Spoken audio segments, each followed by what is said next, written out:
Hello, everybody, and welcome to Empower You. I'm your host, Janet Hickox, and I'm here with my co-host today, Roger Wetzel. Hello, Roger. Hi, Janet. How are you? I'm good, thank you. How are you doing? I'm fine, thanks. Doing Good. great. Good. And we're here today with our guest, Jordan MacLeod. How are you today, Jordan? Good, Janet. Hi, Jordan. Hey, Roger. How you doing? Good. Now, the last time we talked to Jordan, we were talking about his book, New Currency, How Money Changes the World as We Know It. And today we're actually going to start with what is his upcoming book called Ego, Money, and Empire. Roger, you wanted to start today's talk with a quote from that new book. Please. I was, as I was reading this article, Jordan, something, I just wanted to share this because I think it's kind of really important in what you wrote. And you wrote, ego, money, and empire, the worldly vehicles, have an interdependent relationship where the maturation of any one of these areas can help loosen the grip of egocentricity within the others.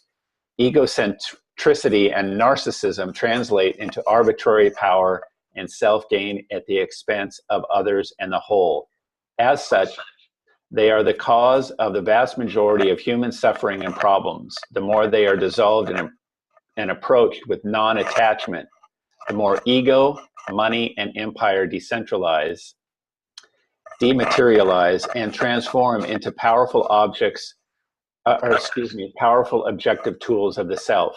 Addressing our systemic problems from this holographic perspective holds the power to address the very real problems of our age that will never be resolved through the usual piecemeal, manipulative, and superficial approaches. And I think that was, when I read that, Jordan, it was a pretty powerful statement with regard to what you're talking about, what we talked about last week, and how important this whole conversation is to where we're heading collectively. And I'd like you to kind of maybe expand on that a little bit. Sure. Where to start? I think, basically, that is the thesis of the book, which I'm writing now, and what you're talking about is an essay that I just wrote. And this is something that I've been working on for 10 years, and it's really trying to show how ego and empire are co-evolving vehicles. That one really represents the individual, functions at the individual level the way the other does at the collective level. And they're both essential. And the problem that we tend to have is that we tend to view these functions as sort of unspiritual, and we often we like to think that the tendency is to think that we're further ahead than we actually are. And I think that's especially true at the collective level where, war has been essentially the default for human nature since the dawn of time, as opposed to the exception. And when, the more that we're able to embrace these vehicles and look at them realistically and where we really are, then I think that we can actually move a lot faster in the development, our collective development and our personal development. And so, it's really about, a conscious effort of looking at where egocentricity is in our culture, and how it manifests individually, culturally, and systemically, and really identifying that so that we can work with it. And money, the way I view money is really, it's really a mediator between these two functions. And it's really born out of ego, and it really reinforces the collective ego. And the more, essentially they are interdependent. And the more that we individually work to evolve and to empower ourselves and to become more conscious of our shadow and also of our potential, the more that we can apply that to the collective, and essentially we can apply it to our relationship to money as well. And in doing so, it loosens, it does loosen the grip of egocentricity at the collective level, and ultimately in the monetary system. And so, that's essentially the view that I think we need to start thinking about, because we are entering a period where we're going to see massive change in the global monetary system and the global financial world. And it's going to be pretty noisy, and there's going to be a lot of, fear, a lot of uncertainty, a lot of vested interests lobbying for, our attention and for our basically our support. So I think it's really essential that we start to look at it and really be aware that we're talking about a different level, a new stage of human evolution that we really need to be focused on, and not just reacting. Yeah, I was really intrigued by the title of this essay, or what will be the book, Ego, Money, and Empire. And it's an interesting combination of words put together. I don't usually think of money as an ego function, but so tell us more about what's that connection between those three terms for you as it relates to what you're writing in this book. So, the way that I understand ego, and it's based on Jane Levenger's work and certainly others as well. But it's essentially a process, a mental process that helps us make sense of the world. It helps to create order, and it also, it's also an evolutionary vehicle. It's a worldly vehicle that mediates our understanding of the world. So taking, enormous complexity of our human perception of how things, of the world and all the stimuli, and actually starting to make sense of it. And so, as seeing it as an evolving vehicle, it really moves from an egocentric point of view of, really it is all about ourselves, our me, and that's really what we're identified with. And gradually, over time, and it could be decades in human evolution now, but it's taken millennia for this to happen in human evolution. We're talking, it's basically the loosening of the grip of that narcissistic point of view towards concern for others and concerns ultimately for the system as a whole, and our impact, the impact of our actions on the whole. And so that's essentially how I view it. And so it's really, it functions for looking after, not only making sense of the world, but also for our self-defense and for making sure that we have security and an ability to look after ourselves and our loved ones. And, that's essentially how we apply it to the collective level as well, in the form of empire. So it's not exactly a nation state. It's a collective, currently it's really a collective vehicle that transcends any nation. So, we might call it the American empire, based on Western institutions that are led by America, but they really are institutions that create order and security for a multitude of countries. And it's essentially designed, the way it is now, it's designed to promote democracy around the world, and to prosperity through economic trade. So, it's been unprecedented in its success. And obviously, it has limitations as well, which were, the more globalized we become and the more interconnected we become, the more those limitations are becoming obvious. So, we're talking about a pretty serious situation where, the global economy is about to transform beyond the leadership of any single nation state. That's very true. We talked about a couple of the problems last week when we were talking about your first book, and it seems to be even moving forward. I didn't even realize until I was reading your new essay for the new book that the U.S. is actually, or that the International Monetary Fund is actually moving forward with a meeting starting this month or in May, to decide whether or not the dollar will remain the international currency. Can you tell us a little bit more about that and what's going on with that? And then how is that going to affect us in the global economy and the U.S.? Sure. So just to clarify, it's not exactly what the meeting is more about whether the Chinese yuan will become a global reserve currency at the IMF. And so that's the decision that's currently being made. And that lobbying process and that review process happens every 5 years.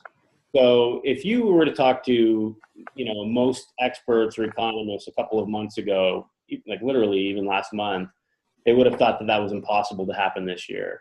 And just recently, Europe, most European countries have come and endorsed the Chinese bid to do so, to join, to be accepted, excuse me. And it's really a question of whether America will relent to the process. They have veto power at the IMF. So what's currently being discussed is whether the IMF can actually dilute America's voting power at the IMF. And that's something that the G20 itself has endorsed and is looking at. So it's really a complicated process where, does America support Chinese the acceptance of the Chinese yuan in the global basket in the SDR, special drawing rights, or does it try to resist that process and then have it happen some other way where the IMF actually does an end around American veto power at the IMF. So why would the U.S. want? Is the U.S. is the only one that's the reserve currency, right? No. So at the U.S., this is an important distinction, I think. So you really have two things. Like the American dollar represents about 65% of global trade. And so it functionally acts as a global reserve currency in the sense that most, gold's priced in dollars, oil's priced in dollars, most commodities are priced in dollars, and most trade happens in dollars. So it functions as a global reserve currency in that sense of, it's a global currency. On the other hand, the global reserve currencies at the IMF, like the reserve currencies at the IMF, are currently the dollar, the yen, the British pound, and the euro. So it's basically a basket of 4 currencies, and the Chinese yuan would be the 5th. Mm. So it's a significant development because China is already arguably the largest economy in the world, and it's ascending. More than 1 billion people, and America is really has a special position in the global economy and the global geopolitical realm, where they have veto power over these institutions, and the dollar does get to function like a global currency. And there's benefits to that, and it really is what helps ground their leadership role in the international system. And so that anything that's conceded to the Chinese is a major blow to their special arrangement. And the question isn't really does this single thing make the Chinese yuan the new currency?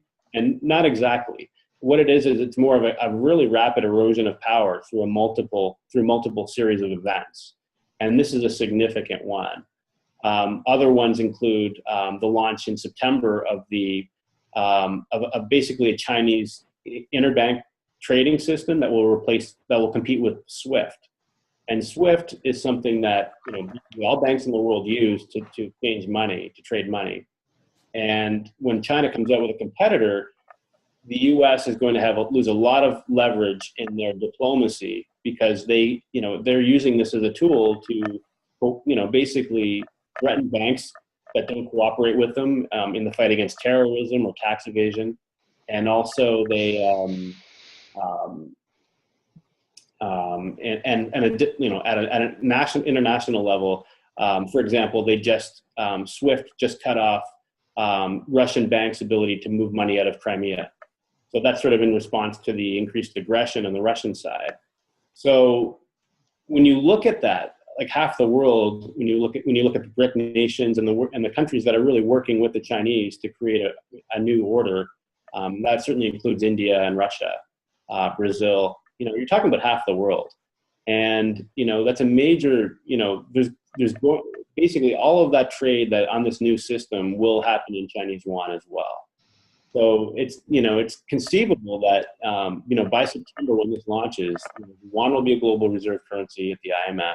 The formal process happens in November, and this new banking system will really weaken U.S.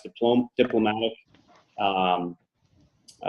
It's a really core leverage tool they have, and if half the world does move to the Chinese system, the perception will be that China is rapidly on the ascent and America is in rapid decline.